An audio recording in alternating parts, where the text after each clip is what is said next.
Museum Nasional Indonesia baru aja kebakaran. Untungnya nggak ada korban jiwa ataupun luka-luka. Tapi, api ngelahap sebagian area gedung di salah satu museum terbesar Asia Tenggara ini. Tapi, kenapa museum ini bisa sampai kebakaran?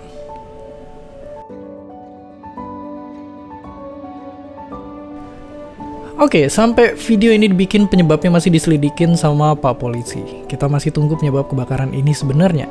Tapi yang kita tahu ada 6 ruangan yang terbakar yang di dalamnya ada 800-an koleksi yang terdampak. Kondisinya beragam, dari yang baik-baik aja sampai rusak berat. Saat ini pihak museum bilang kalau fokus utama mereka sekarang adalah pemulihan kondisi koleksi-koleksinya. Oke, tapi ngomong-ngomong, emangnya ada koleksi apa aja di Museum Nasional?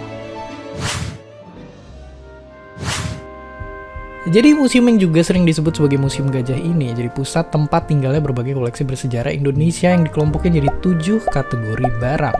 Di dalamnya ada lebih dari 190.000 benda bersejarah, mulai dari kitab yang berisi semboyan negara kita, mahkota raja zaman dulu, berbagai barang sehari-hari kakek nenek moyang kita, bahkan ada replika penguburan manusia prasejarah.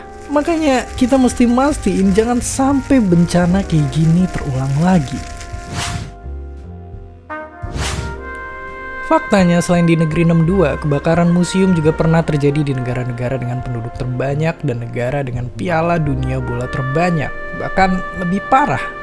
Tapi di balik kebakaran ini mungkin kita semakin sadar, museum-museum nyimpen segudang pengetahuan yang nggak kita dapat di sekolah.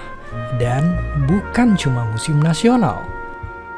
Ada dari yang koleksi benda-benda kecil, sampai yang serba besar.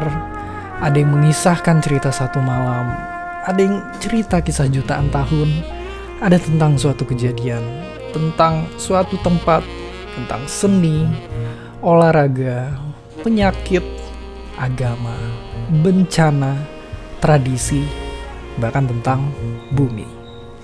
Mungkin kebakaran Museum Nasional ini bisa jadi pengingat buat kita. Kata orang, sejarah emang selalu berulang. Tapi mau gimana pun, manusia nggak bisa pergi ke masa lalu. Tiap satu koleksi atau artefak yang hilang, jadi luka bagi ilmu pengetahuan. Tapi sekarang pertanyaannya, apakah negara kita, penduduk kita, siap untuk menjaga itu semua?